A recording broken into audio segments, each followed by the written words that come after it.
আমি যদি ডক্টর না হই তাহলে আমি কেন ঢাকা মেডিকেলে যেয়ে বসবো? মানে টিকটক করার জন্য আমি ঢাকা মেডিকেলে কেন যাব? जरा तो गेम बजाना पड़ेगा। ঢাকা মেডিকেল কলেজ হাসপাতালে ধরা পড়ল এক ভুয়া নারী চিকিৎসক।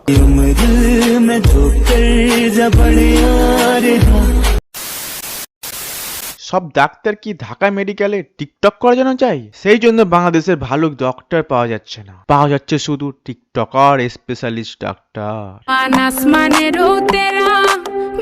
যে ডাক্তার তোমাদেরকে এমন রোগ বলবি। কি হয়েছিল রোগীটার?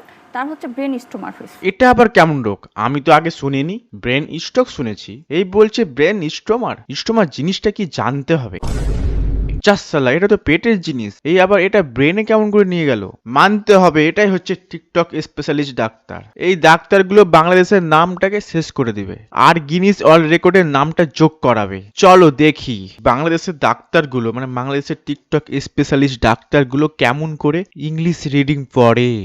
ফিট অফ কাম ইউর হার্স এস্ট ও ইউন ইন্টার। আরে ডাক্তার দি, তুমি এটা ইংলিশ পড়ছো না ইংলিশকে মারছো? এইভাবে কে ইংলিশ পড়ে? সেই জন্য বলি বেশি টিকটক করো না, ব্রেনের সাথে সাথে মুখেরও তোমার মারবে। ওটির ফুল মিনিং কি? ওটির ফুল মিনিং হচ্ছে আপনার ওটি করাই তো হবে। জাস্ট সালা, এটা আবার কেমন মানে? তাহলে এমসি মানে কি এমসি করাতে হবে? ওই শোন, তোর নাম হচ্ছে এমসি, ঠিক আছে? এমসিটা করিয়ে নিবি। সম্পর্কে কিছুই জানে না, না জেনে লিখে দিল যে সে হচ্ছে অ্যাটেম্প টু সুইসাইড। কেন জানবে না? আমি তো শুনেছিলাম চোরের মায়ের বড় গলা, আজকে আমি দেখলাম। হে ভগবান, তুমি আমাদের কত কিছু না দেখাবে। পাস করেছেন 2021-এ। আপনি কি এমবিবিএস ডক্টর? ইয়েস, আমার কিন্তু রানিং ইন্টার্নি চলছে। আরে ডাক্তার দিদি, আবার এটা কি বলছে?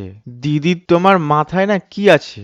আগে তুমি আমাকে বলো, এত কনফিডেন্স সহকারে তুমি এত সুন্দর মিথ্যা কথা কেমন করে বলছো? মানতে হবে দিদি, তোমার মাথার মধ্যে না অনেক আবর্জনা পড়ে আছে, যে আবর্জনা বাইরে ফেলে দিলেও কেউ নিবে না। আমি যে দিদিকে দেখে আমারও কেন কেমন লাগছে, ওইও ভাবছি কার সাথে আমি ইন্টারভিউ করছি, এই তো সালা আমারই মাথা খারাপ করে দেবে। আরে দিদি, মিথ্যে কথা বলার তো একটা লিমিট থাকে তো, তুমি তো সেই লিমিটটাকেও পার করে দিচ্ছ। লিমিটটা পার করো না, বুঝলে? কারণ সাধারণ মানুষ একটু রেগে যায় না, তাহলে তোমার ওটা বের করে দেবে।